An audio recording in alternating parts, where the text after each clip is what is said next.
GSIDCची कंत्राटां दितना व्हडलो घोटाळो केला. तातूंत मुखेलमंत्री मनोहर पर्रीकार, प्रमोद सावंत, सिद्धार्थ कुंकळकार आनी अधिकाऱ्यांचो आस्पाव आसा. ह्या संदर्भात युनायटेड गोवन्स फाउंडेशनान पुलिशेन, मुखेल सचिव आनी भ्रष्टाचार विरोधी खात्याक कागाळ केल्या.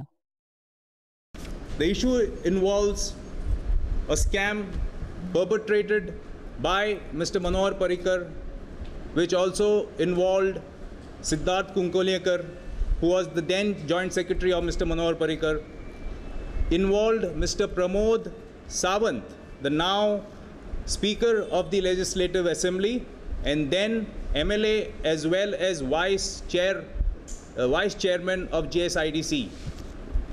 And also it involved Sanjit Rodrigues, the so-called blue-eyed boy of Manohar Parrikar, who somehow lost his blue color shade for all the shades of corruption, which haven't been proven, alleged. And a couple of other GSIDC officials, an architect named Amit Suktankar, for whom this whole consultancy appointment of consultancy was enacted by GSIDC, as well as Kanchan Associates, another contractor of GSIDC, also involved and having links with Pramod Sawant. एका कंत्राटदाराक सरकारी कंत्राटां घेवपा खातीर बंदी आसतनाय त्या कंत्राटदाराक GSIDCची कंत्राटां दिल्यात, अशें United Goans foundation म्हणटा. On 30th December itself, M.S. Suktankar, whom Amit represents, sends a letter justifying their interest in the said tender. And on 10th of January, he sends another letter signed by Amit Suktankar, mentioning that the minimum fees of cost of work stated in the tender as 4% should ideally be 10% as per Council of Architecture norms. Now, I have been through all the Council of Architecture norms after this statement of his, but nowhere has it been mentioned as 10%. The COA for consultancy has been pegged at 7.5% for the past innumerable years. I wonder what was the reason that Amit Suktankar sent an official letter mentioning it as 10%, and that too when he represented the Council of Architecture people in Goa. On 16th of Jan, with regards to the same tender, basically the same tender was bought by 3 people, including Mr. Amit Suktankar, and as well as Shiva Consultancy and Sholapurkar Associates. The tender was open to understand that the rate quoted was 4%. This was on the 16th. On the 22nd, a note is put up by Mr. Sudesh Sangodkar, Deputy Manager of GSIDC, stating that the response was poor. Mind you, there were 3 participants, 2 had already bid. If anyone knows the history of spaces, the leasing of spaces, then the tender was filled by only 2 people, out of which 1 was rejected. In this case, the GSIDC people concurred differently. And for various reasons, they said that the tender should not be gone ahead with. Then on the 23rd of Jan 2014, the MD Sanjit Rodrigues concurs and mentioned that fees as per Indian Council of Architecture, which is mentioned as 7.5%, should be considered, and sends to the chairman for approval. Let us be very clear. It is a tender. The government should be interested in getting the best for the least. So the government should have accepted the 4%, because in other tenders accepted by Mr. Manohar himself as chairman of GSIDC, 3 or 4 contracts have been given at 4%. So even after having this history, they still deferred, and they wanted to re-tender the whole thing, which they did. And specifically with regards to the tender, there were 4 people who bid. The initial time when it was advertised, there were 3 people who bid, and only 2 people quoted. That was Amit and Amit Suktankar and Intrinsic Classic quoted.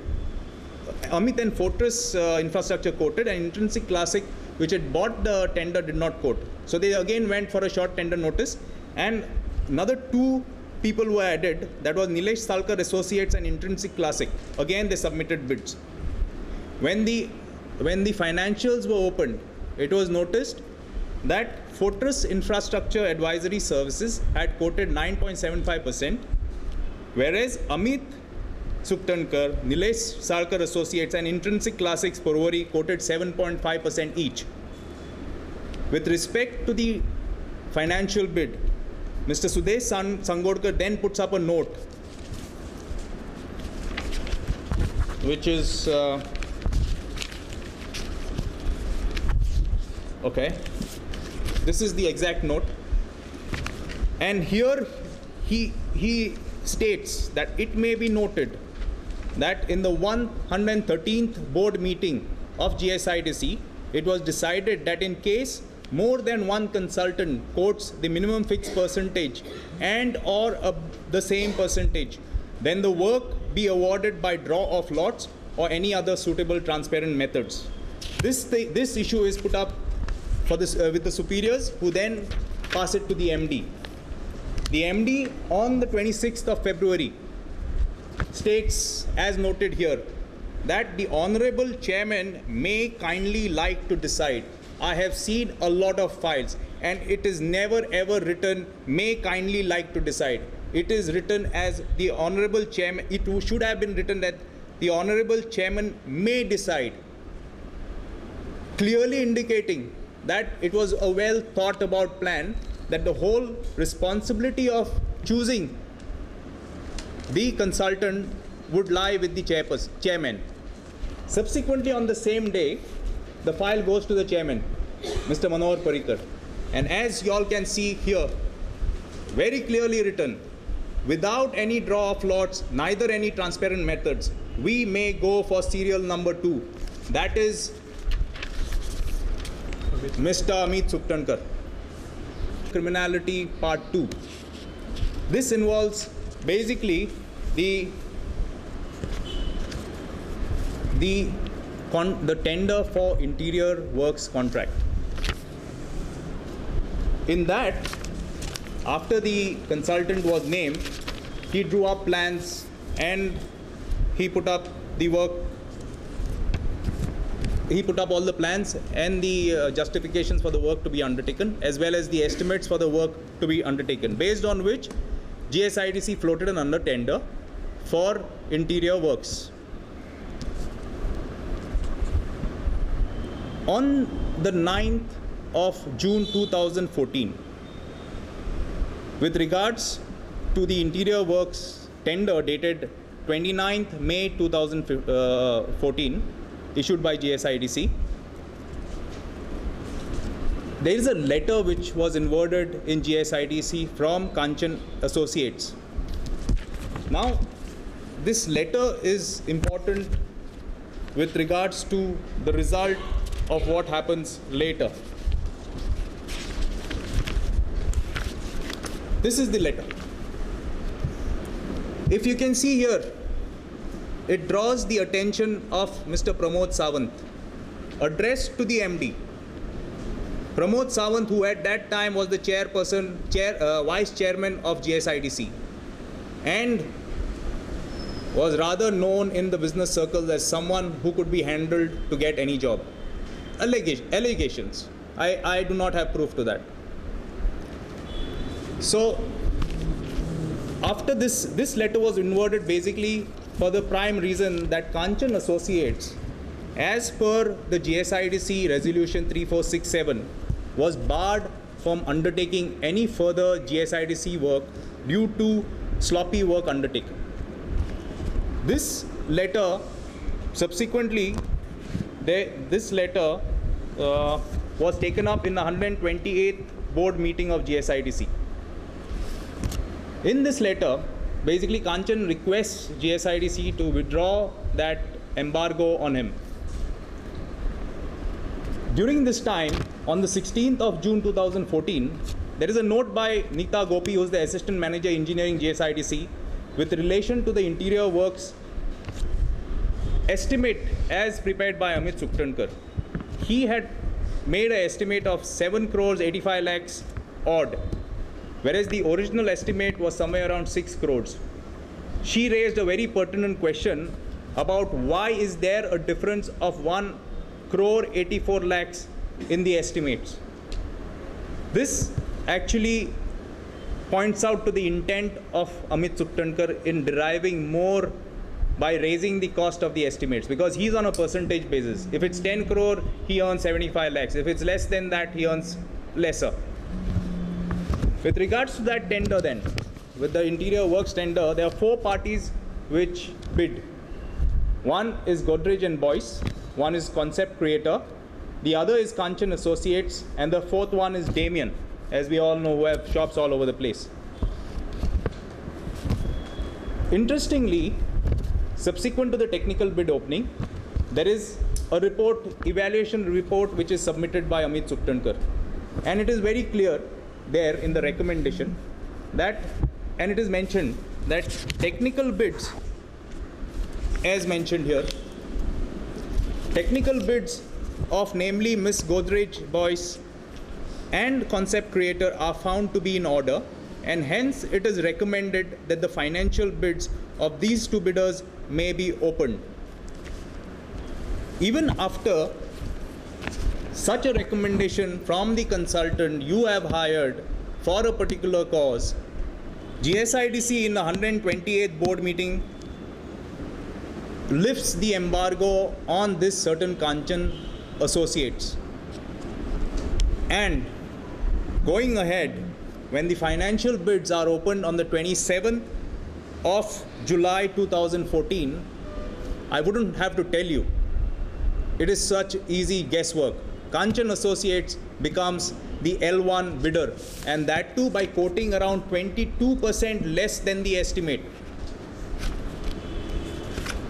If you would speak to any of the consultants or rather any of the contractors of GSIDC, one thing you would understand, you got to be on the good side of the contract of the consultant, because it is he who decides how much you are going to get and when you are going to get it.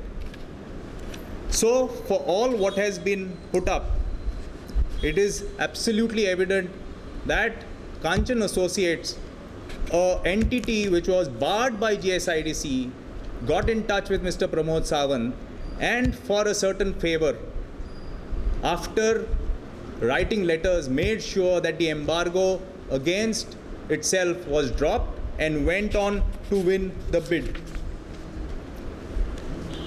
This ends criminality number 2. The criminality number 3 comes to the fore with a meeting held by Mr. Amit Suktankar with regards to the interior work of office premises for Department Corporations Act spaces.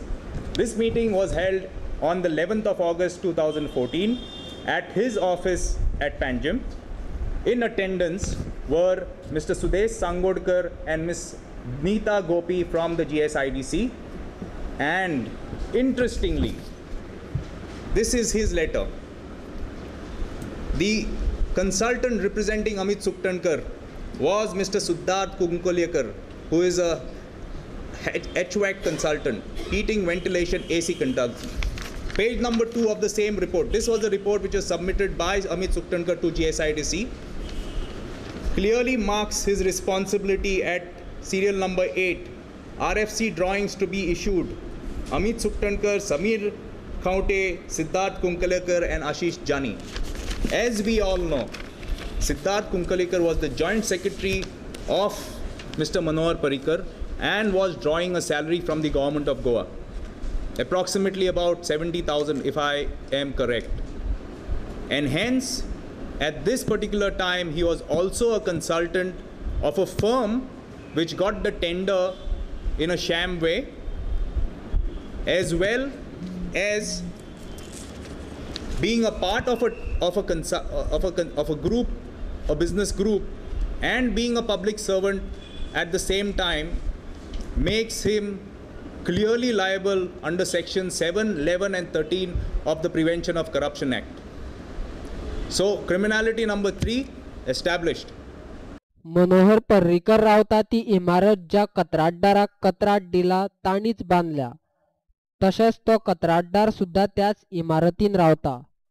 ह्याच नात्यान ताचेर बंदी घालून सुद्धा ताका कंत्राट दिला असो आरोप कामतान केला. People will wonder that why is this allegation coming true? One, process adopted was wrong. Favoritism is absolutely evident. But there is something which people may or may not know. Manohar Parrikar, who is recuperating in Taligaon as on date, and or in the flat rather belongs to him or his son Utpal Parrikar, with the address as UG1 Urban Retreat behind model status Karanjali Panaji, Goa, where he and his family had moved in around 2012-13. The said project was actually developed by Urban Concepts, a firm owned by Amit Suktankar. And as on date, Amit Suktankar stays in one of the flats in the same complex. If this is not an example of quid pro quo, then I don't think that anything else is. Because this whole contract was basically kind of an offset to cover up for the flat which is occupied presently by Manohar Parrikar and or in the name of Mr. Utpal Parrikar. Manohar Parrikar's affinity to Uday Kamath and his sons-in-law is well known. Spaces was a well-planned scam, not only as far as leasing of spaces was concerned, but also with regards, as now pointed out, with regards to giving the consultancy for the works to be undertaken to this particular Amit Suktankar. We'll explain. Uday Kamath basically has 3 sons-in-law. One is Nilesh Amonkar, owner of Spaces. Second is Paresh Savartekar, a businessman. Third is Mr. Gaurang Suktankar, a businessman himself, and the brother of Amit Suktankar. I believe, as on now, Goa would have understood that Manohar Parrikar absolutely was not a clean politician.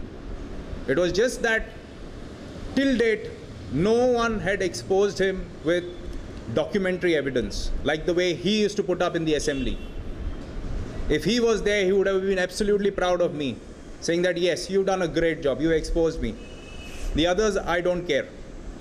I believe I have, or rather, the United Goans Foundation has made sure that Manohar Parrikar be treated like any other corrupt politician of India. And for heaven's sake, please do not call him a clean politician.